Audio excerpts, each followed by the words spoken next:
Welcome to the AMP Members Roundtable Series, Episode 9. I'm Stephanie Decker, a 25-year member. And I'm Buddy Reams. I'm AMP's Chief Technical Officer. It's a title I've had for the last 6 years, and prior to that, I had about 30 years in the commercial shipping and regulatory industry. Just for those who aren't aware, I have a responsibility for AMP's education programs, our conference and events, our standards, and our technical activities and research. Today we're going to talk about events on this episode. Buddy, can we talk about where we started with Legacy SSPC Coatings Plus event and Legacy NACE Corrosion event? Sure, Stephanie. If you can remember, in 2021, we were still coming out of the pandemic. So the beginning of the year was NACE's last corrosion event, and that was virtual. And about 7 months later, or maybe 8 months later, was SSPC's final Coatings Plus event.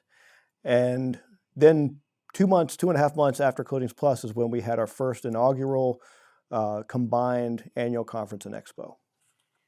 And how does AMP feel that first annual conference and expo in San Antonio went? I think we're all happy, Stephanie, that we got to get back and meet in person. That was a resounding plus that we got from everybody. I went to Coatings Plus in December, and then I've been to Coatings Plus and Corrosion over the last 4 or 5 years, and I recognize there's different vibes associated with each of those. What really stuck with me in December was that there was probably going to be, it's going to be likely that people were going to come away in March and think that our new annual conference and expo was just Corrosion rebranded. We recognized that. There wasn't a whole lot planning these events is 6-8 months, a year in advance.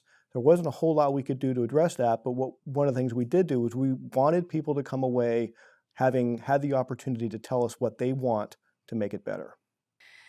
Speaking of feedback, what did AMP do to get feedback from attendees and exhibitors? What types of methods and when did you get feedback from members and exhibitors regarding San Antonio? Well, we talked about this, we actually started talking about this in December when we were at Coatings Plus, were the different methods that we were going to take in order to get people's feedback. And we engaged a lot of different departments within AMP. And one of the methods was really just by word of mouth. Board members, staff members, going around and just talking with different attendees just to find out what was working for them and what wasn't working for them. We also had a QR code. I'm not a technical type of person or IT person, but basically you scan it with your iPhone, and it was an opportunity for folks to tell us what they thought, what was working and what wasn't working. And we were clamoring for that feedback. And so at the end of the event, we assembled all of it, all the in-person, and as well as the stuff that people had actually submitted through the QR code. And there was a lot of it. We actually had a member that submitted this question. You just touched base on it a little bit, that some members feel that San Antonio was Legacy NACE's Corrosion, just renamed. You just mentioned that you recognize that, and what can you say about the feedback that you got from San Antonio this year and how we're looking at it to make sure that it doesn't feel that way or that different vibe that you refer to?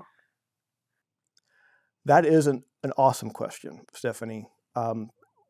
Two of the primary responses were about the content and the organization, and really the content spoke to the differences in expectations between our Legacy SSPC members and our Legacy NACE members. And we've already taken specific attempts to broaden that and really make it so it's interesting to both audiences. So we're partners in this, members and staff, when it comes to event. I'm a member and you're staff. And in this partnership, what can you comment on relating to communication to and from staff and to and from members with regards to these events? The most important part of this whole conversation is the fact that we're all in this together. And this is our event. This is the event for not only our members, but also for staff. We don't want to organize an event that's not going to be beneficial for any of our members. And in order to get there, it's no different than anything in life. We have to be able to communicate, and communication only occurs once the other person has understood what the talker or speaker intended. And we want to do everything we can to continue this so that not only our members are understanding what we're trying to accomplish, but they feel confident that the feedback they provide is going to be taken seriously and we're going to take action on it. And I can tell you definitively that we have taken action already on the feedback that we received from the annual conference and expo. Which actually answers the next question that a member had, and that is, are there lessons learned from San Antonio? And you're basically saying, yes, there are. There are a lot of lessons learned from San Antonio. The biggest one was about the content. I think I mentioned that earlier. And we've already taken steps, and this was really with our conference and events program committee. So the member-led committee, through our conversation directly from the feedback, this is shortly after, this is within weeks after annual conference and expo, we were making changes to the process that we actually go out and ask for topics. And in that process, we actually tripled the amount of topics that we got from our members. And I think what that's going to mean is in 2023, you're going to see a more rich and more diverse set of content. Perfect. And it's like you've read these comments from the members, because one of the things the members have been communicating to us about these roundtable series is to keep the videos short and under 10 minutes so that they have time to watch these episodes. And before we get into these lessons learned and what we can look forward to in 2023 in Denver, we're going to save that for the next episode so we can hear our members and do what they've asked us to do, which is keep these videos shorter. So we'll get back to those lessons learned in Denver in our next episode.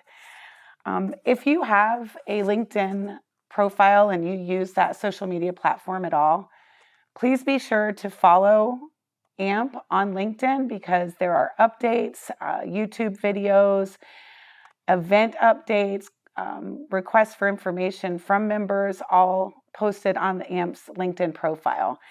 Buddy, where can members find you and how can members contact AMP? Well, it's interesting you mentioned LinkedIn. I am on LinkedIn, but if you want to reach out to me personally, my email address at AMP is buddy, buddy, .reams, REAMS, @amp.org. If you've got a more general question, go to our website. You can actually reach our customer service via email or phone. And I really want to echo what Stephanie said. I encourage you to follow the organization on LinkedIn and in a variety of social media.